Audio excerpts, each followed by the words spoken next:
कढ़ी चावल बांटने वाली चुड़ैल। जौनपुर नाम का एक शहर था। वहाँ पर मई जून के महीने में कड़ी लू चलती थी। गांव के लोग दोपहर में बाहर नहीं निकला करते थे और ना कोई लोग अपने बच्चों को घर के बाहर दोपहरी में भेजा करता। दोपहरी में बाहर जाने का कारण केवल लू नहीं था। गांव के बीच एक जंगल था। वहाँ एक चुड़ैल कड़ी चावल का भगोना लिए खड़ी रहती थी और जंगल से कोई गुजरता तो चुड़ैल उसे कड़ी चावल खाने को देती थी। जो भी चुड़ैल के कड़ी चावल खाता था उसे भयानक भूख लगती। चुड़ैल उस पर हावी हो जाती और वो आसपास के लोगों को मार कर खा जाती। गांव में एक सुमन नाम की लड़की अपने भैया भाभी के साथ रहती थी। सुमन को जब भी अपने घरों के कामों से फुर्सत मिलती वो अपनी सहेली के पास आ जाया करती थी और खूब बातें किया करती थी। आज जब दोपहर को 2 बजे सुमन अपने घर लौटी तो उसकी भाभी ने उसे खूब डांटा। सुमन, तुम्हें कितनी बार मना किया है कि दिन दोपहरी घर से बाहर मत जाया करो। तुम्हें पता नहीं क्या, यादव जी की लड़की को किसी ने कड़ी चावल खिला दिए थे।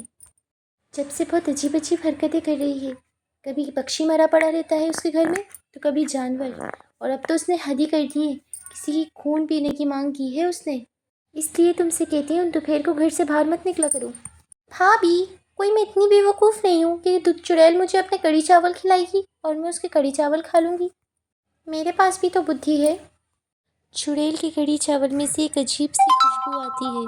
खुशबू सूंघते ही इंसान को बहुत तेज़ भूख लगती है, जिसकी वजह से वो उसकी कड़ी चावल खा लेता है और चुड़ैल उस पर हावी हो जाती है। फिर उससे अपने मनचाहे काम करवाती है। सुमन बड़ी हो रही थी और उसे बिल्कुल पसंद नहीं था कि उसकी भाभी उसके आने जाने पर रोके या टोके।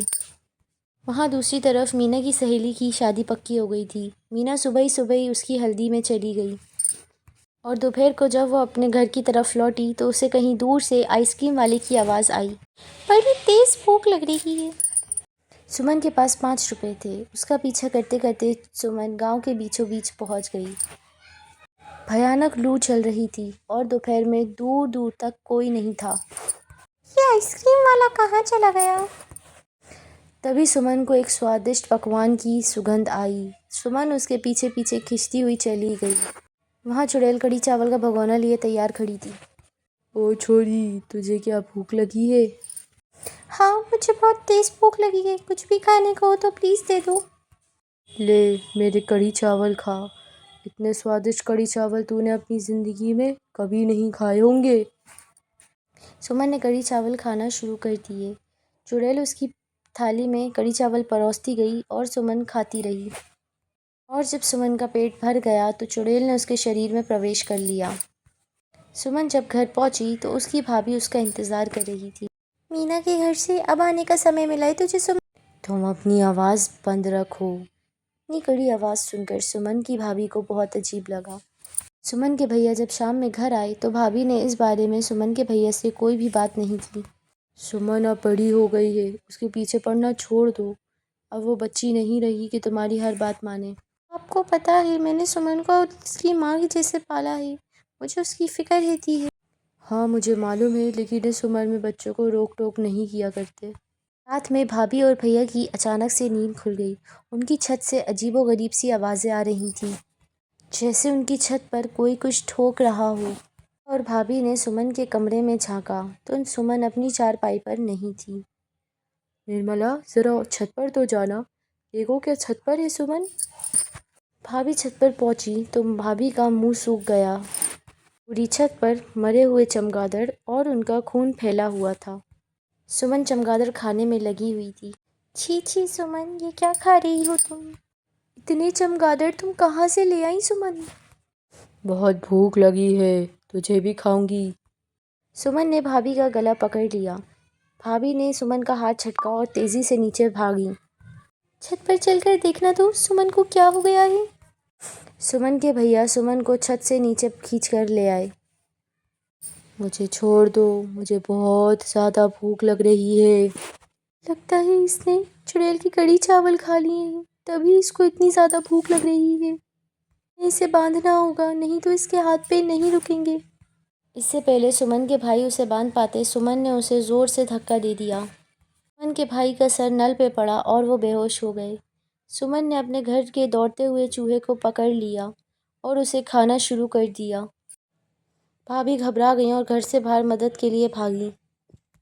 जंगल में एक कैलाश नाम का भगत रहता था, जो भूत प्रेत जादू टोने में बहुत विश्वास रखता था।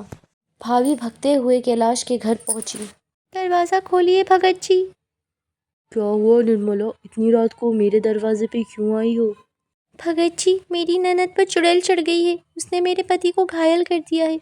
जल्दी चलिए, नहीं तो कुछ अनर्थ हो जाएगा। भगत ने उस्तरा उठाया और निर्मला के साथ चल दिया।